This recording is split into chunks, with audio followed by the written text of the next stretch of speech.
What up my ninjas, I'm Tabi and welcome to my review of Osoroshi no Tabi.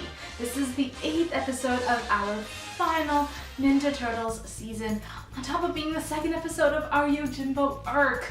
I admit, I like it a little better to the first one, simply because there's a little more character development to go around.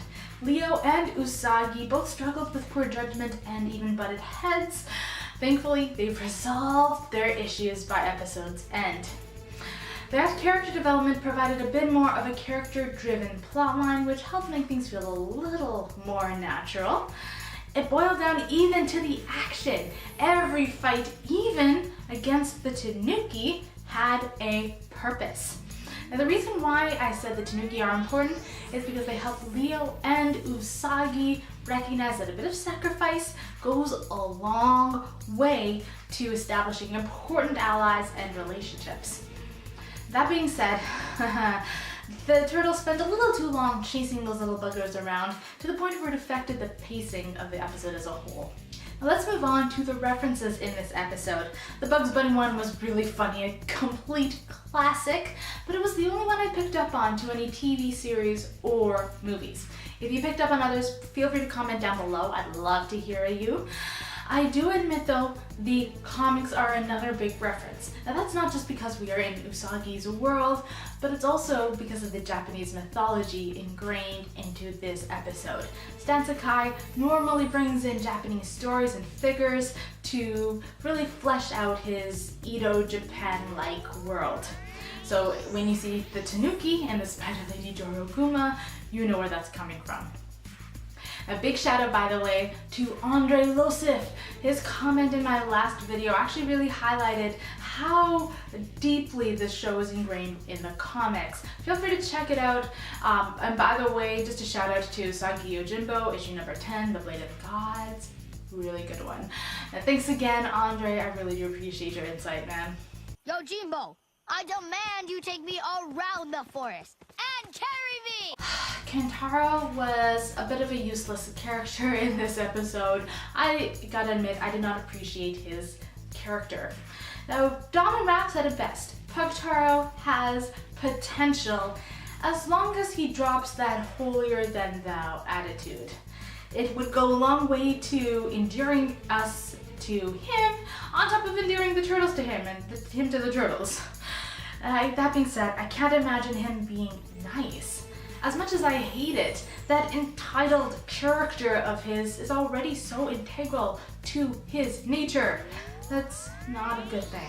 We're in the heart of yokai territory. We must continue if we know what's good for us. Now Usagi certainly is a lone warrior just based on how he fights with others.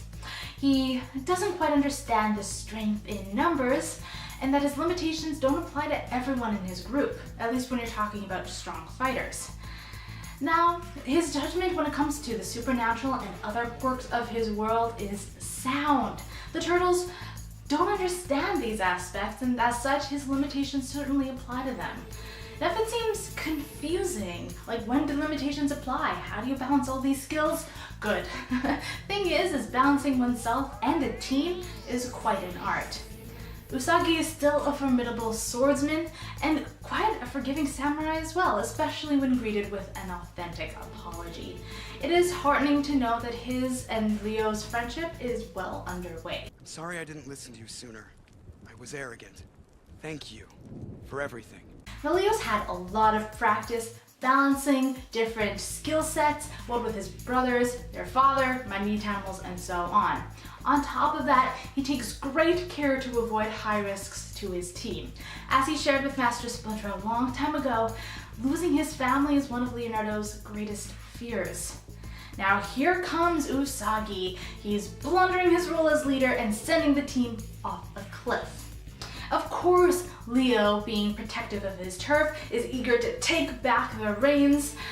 In doing so, though, he forgot that he's in unfamiliar territory and ironically increased the risk to his team.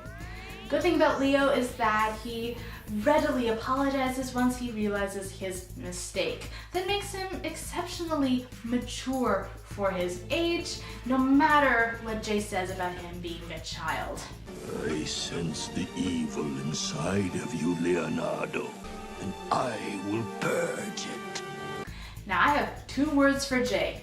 Master Manipulator. This villain, honestly, in my opinion anyway, I should say, he is the most cunning villain to date.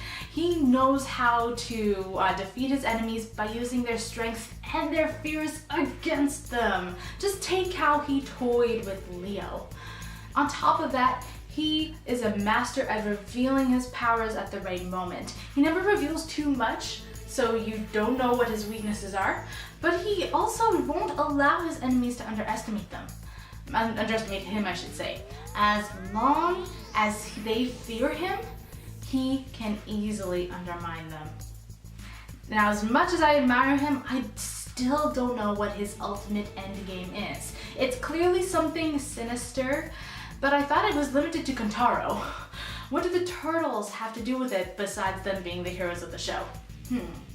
I look forward to learning more in the final episode. Oh snap! That was too close! Now it's time for the question of the day. For all of you who understand Japanese, what does Osoroshi no Tabi mean? I tried to use Google Translate and I got timelessly. I'm not sure if that's accurate. If that being said, if you don't understand Japanese, that's okay. You probably have lots of opinions about this episode. I'd love to hear them in the comments below. Now let's talk soon for the upcoming episode. Until then, my ninjas.